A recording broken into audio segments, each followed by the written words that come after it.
Hello everyone, welcome back to Anatomy Weekly. Today we are going to talk about a very interesting condition in which an extra skeleton is formed over and above the existing skeleton of the body. This condition is called Fibrodysplasia Ossificans Progressiva. Fibrodysplasia Ossificans Progressiva, which was previously known as Myositis Ossificans Progressiva and is also known as Munch-Meyer's disease, is a disorder in which the soft tissues like skeletal muscles and other connective tissues like tendons and ligaments, aponeurosis, fascia, etc. are gradually ossified, which means they are gradually replaced by bones. This condition leads to bone formation of a whole new skeleton or an extra skeleton which remains outside the original skeletal framework. This new bone which is formed is called extraskeletal or heterotopic bone that has all the reasons to restrict our movements. This process generally becomes noticeable in early childhood and it starts in the neck and the shoulders, moving down the body into the limbs. An abnormally enlarged big toe combined with a valgus deformity is a usual feature found in these people at birth.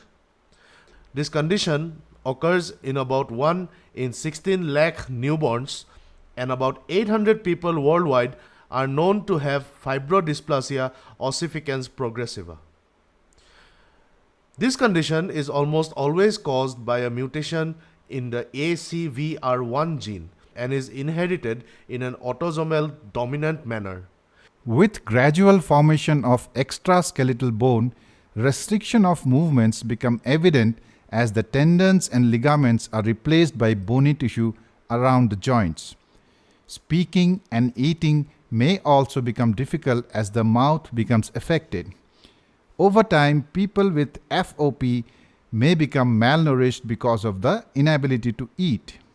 Breathing difficulties as a result of extra bone formation around the rib cage that restricts the lung expansion may be a serious concern in these patients.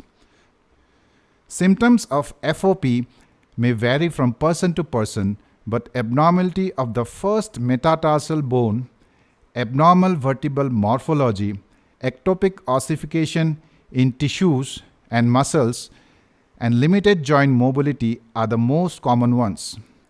For some people, abnormal spinal curvatures either from side to side, which is known as scoliosis, or top to bottom, which is known as lordosis or kyphosis, can be an associated finding.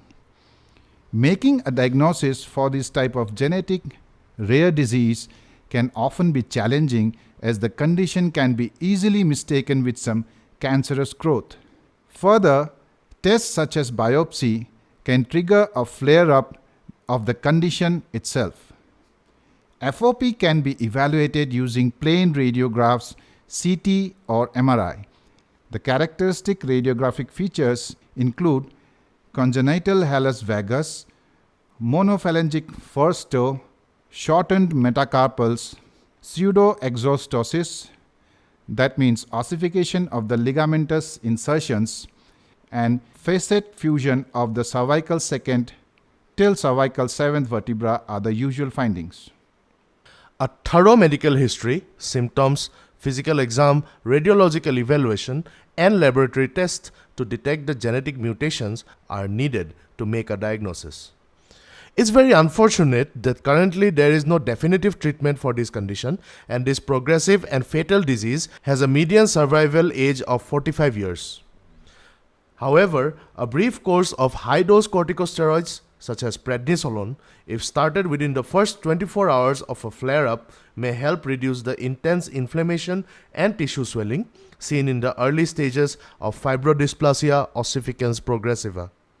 Other medications such as muscle relaxants, mast cell inhibitors, and amino bisphosphonates, if appropriate, should be used under a close monitoring by a physician.